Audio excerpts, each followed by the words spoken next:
Masya Allah, luar biasa sekali pencerahannya Ustadz. Mudah-mudahan kita semua bisa mengamalkan apa yang Ustadz sampaikan. Amin ya Allah ya Rabbal Alamin. Nah Ustadz, sekarang sudah ada beberapa pertanyaan dari para netizen. Ada izin bacakan pertanyaannya Ustadz ya. Ustadz, jika memang sudah kodratnya istri yang menjadi tulang punggung menafkahi suami dan anak-anak, etika atau batasan apa saja yang harus diperhatikan saat bekerja di luar rumah? Oke, ya. Jadi kalau tadi di segmen kedua Ustadz monolog mempertegas apa hak-hak istri, apa aja batasan-batasan seorang istri yang sekiranya memang Allah takdirkan dan suami meridhoi, dia menopang untuk kehidupan rumah tangga, ternyata rezekinya lewat beliau. Tolong juga abang-abang udah menjadi penghasilan yang banyak, harus tahu tentang hak-hak suami. Nah, jadi enak tuh, ada hak suami, ada hak istri. Apa hak suami? Satu, kata Nabi, dimana jangan sampai kamu hai istri menolak panggilan dari suami. Sampai Nabi memberikan perumpamaan, wa in kanat ala dhahri kotatin, sekalipun lagi di atas punggung onta, suami manggil, maka wajib untuk memenuhi. Itu hak suami. Jadi batasannya, maksudnya dari sini, di saat memang ibu sebagai wanita karir, tolong apa-apa jangan gak ngasih tahu ke suami. Jangan kebawa egois, mentang-mentang saya nyari duit kok. Udahlah, saya mau meeting keluar kota, ternyata ada kerjaan di luar kota sampai seminggu, suami sampai nggak tahu kabar, nggak sampai tahu beritanya. Nah ini mohon maaf, di saat yang demikian berarti udah melanggar daripada hak-hak suami. Yang kedua, an la tasuma yauman wahidan illa biiznihi illa al-faridota. Jangan, ini urusan ibadah padahal. Hak suami, hai istri, nggak boleh sampean berpuasa atas izin suami, kecuali emang atas izinnya, dan kecuali itu puasa Ramadan, puasa fardu. Di luar itu walaupun ibadah tanpa seizin suami, sekiranya tetap dilanjutkan puasa, bukan pahala jadi dosa. Yang ketiga, batasannya apa kata Nabi? An la takhruja min baitihi.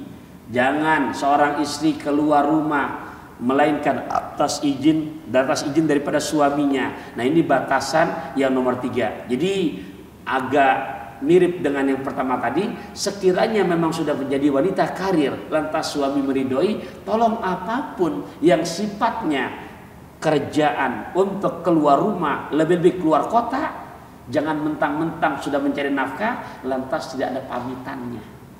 Bahkan di saat sempat, tolong berikan kabar ke suaminya. Itu diantaranya batasan-batasannya, Nada. Masya Allah, insya Allah sahabat muslim sudah cukup jelas ya jawabannya dari Ustadz Taufikur Rahman. Masya Allah. Ustadz, suami saya yang mengurus anak dan rumah sementara saya kerja. Awalnya ia menyukai pekerjaan rumah, tapi lama-kelamaan ia merasa terzolimi. Apakah sebaiknya saya berhenti bekerja, Ustadz? Ya, baiknya didiskusikan kepada suaminya, ketimbang terjadi hal-hal yang sifatnya ucapan-ucapan sumpah serapah dari suami. Karena seorang istri yang dimana dia bekerja lantas suami nggak mengizinkannya, maka jujur bukan jadi pahala buat dirinya, akhirnya jadi berdosa. Ya didiskusikan baik-baik. Gimana solusinya? Iya benar ya. Harus berdiskusi dengan suaminya, sahabat muslim ya. Nah Ustadz, pertanyaan selanjutnya. Ustadz, suami saya bekerja tapi belum mencukupi kebutuhan rumah tangga. Oleh sebab itu saya pun ikut membantu dengan bekerja. Namun saya sering menjadi bahan gosip tetangga karena sering pulang malam. Istri adalah pakaian suami. Apakah sebaiknya saya berhenti saja untuk menjaga martabat suami saya? Nih Nanda bacain ayatnya. Surat Al-Baqarah ayat 187. Oke Ustadz. Nggak usah semuanya, setengahnya aja. Oke, siap Ustaz. Karena rada panjang ayatnya. Silakan. A'udzubillahi minasyaitonirrajim. Bismillahirrahmanirrahim. Uhilla lakum lailatas siyami rafathu ila nisaikum hunna libasul lakum wa antum لهن علم الله أنكم كنتم تختانون أنفسكم فتاب عليكم وعفى عنكم. Cukup, yuk diterjemahkan. Dihalalkan bagimu pada malam hari berpuasa. Ini kan ya, ayatnya benar. Dihalalkan bagimu pada malam hari puasa bercampur dengan istrimu. Mereka adalah pakaian bagimu dan kamu adalah pakaian bagi mereka. Ya. Allah mengetahui bahwa kamu tidak dapat menahan dirimu sendiri. Tetapi Dia menerima taubatmu dan memaafkan kamu. Ya, makasih. Ya, pemirsa, sahabat syarif dimanapun Anda berada, Allah memberikan makna dalam rumah tangga suami istri dengan bahasa pakaian. Hunna libasul lakum wa antum libasul lahunna. Kenapa dengan bahasa pakaian? Kalau kita cermati secara mendalam, filosofinya dalam.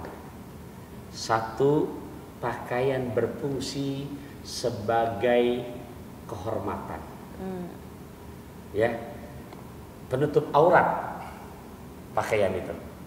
Maksudnya gimana? Kalau aurat dalam sholat berarti laki-laki dan perempuan tidak dibedakan. Tapi ini aurat di sini yang maksudnya adalah kehormatan.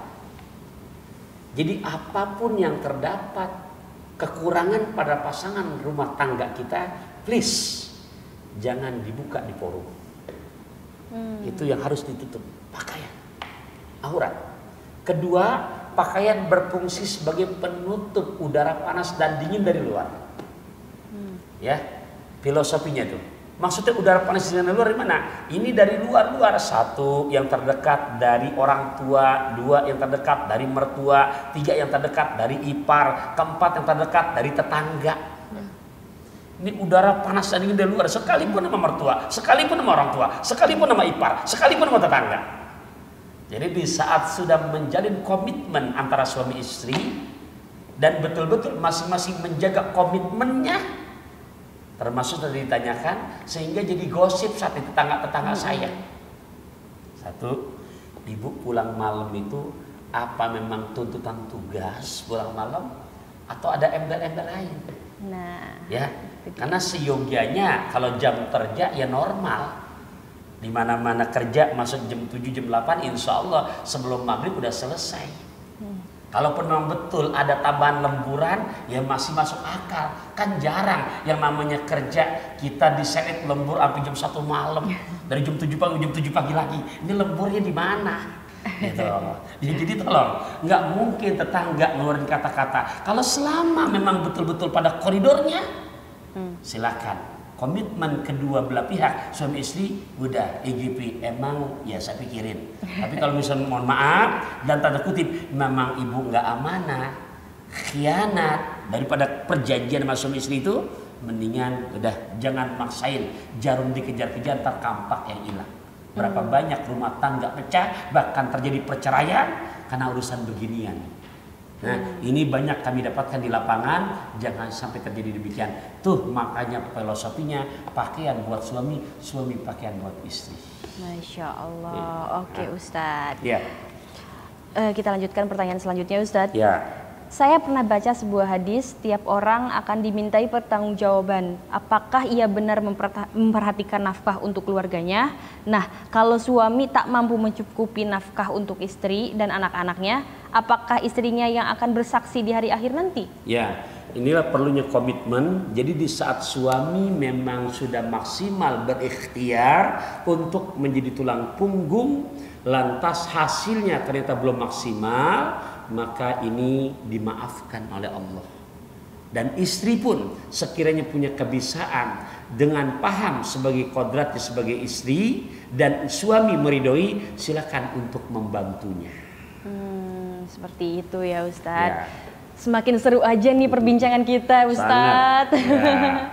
Tapi mohon maaf Ustadz, kita jeda dulu. Sahabat muslim jangan kemana-mana, tetap di Share It.